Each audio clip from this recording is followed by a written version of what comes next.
수도권 브리핑입니다. 최근 부동산 침체가 계속되고 있는 가운데 서울 아파트 값이 지방에 비해 평균 5배 이상 높은 것으로 나타났습니다. 부동산 R114가 발표한 자료를 보면 7월 기준 서울 아파트 평균 매매 가격은 12억 9천여만 원으로 나타났습니다.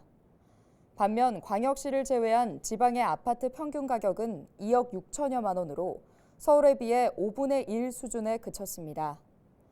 부동산 R114는 최근 서울의 부동산 가격은 회복세를 보이고 있지만 지방은 하락세가 계속되고 있다며 서울과 지방의 격차는 더욱 벌어질 것으로 분석했습니다.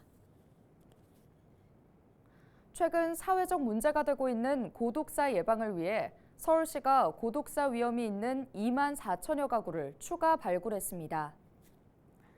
이들을 대상으로 고독사 위험도를 측정한 결과 아플 때 돌봐줄 사람이 없는 경우가 71.9%로 가장 높았고 대화 나눌 사람이 없는 경우 49.3%, 일주일간 소통 횟수가 1회 이하인 경우가 33.5%로 뒤를 이었습니다. 서울시는 추가 발굴된 위험 가구에 긴급복지와 돌봄 서비스 등 4만 2천여 건의 복지 서비스를 추가로 지원했습니다. 서울시는 지난해와 지지난해 두 차례 조사를 통해 고독사 위험군 5만 2천여 가구를 발굴한 바 있습니다. 전세와 매매를 동시에 진행하는 수법으로 깡통 전세 계약을 유도한 뒤 사례비를 챙긴 부동산 중개업자들이 경기도 공정특별사법경찰단에 적발됐습니다. 경기도 특사경은 지난 3월부터 전세 사기에 가담한 공인중개사를 집중 수사해 125건의 임대차 계약을 불법 중개한 부동산 중개업자 7명을 공인중개사법 위반 혐의로 입건했다고 밝혔습니다.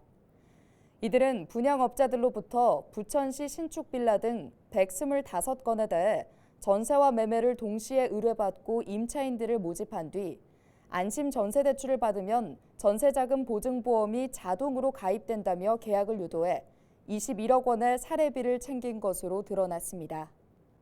이들이 불법 중개한 거래 가운데 69건이 전세 사고가 발생했으며 이로 인해 주택도시보증공사의 전세보증 피해액이 190억 원에 달하는 것으로 집계됐습니다. 설탕보다 200배 단맛을 가진 것으로 알려진 인공감미료 아스파탐의 안전성이 도마 위에 올랐습니다. 세계보건기구 산하 국제암연구소가 이 아스파탐을 암을 유발할 가능성이 있는 발암물질로 분류할 예정인 것으로 알려져 식품업계가 바짝 긴장하고 있습니다. 관련 소식 영상으로 준비했습니다.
인천 지역 금연구역 내 흡연 행위 수백 건이 관계기관에 적발됐습니다.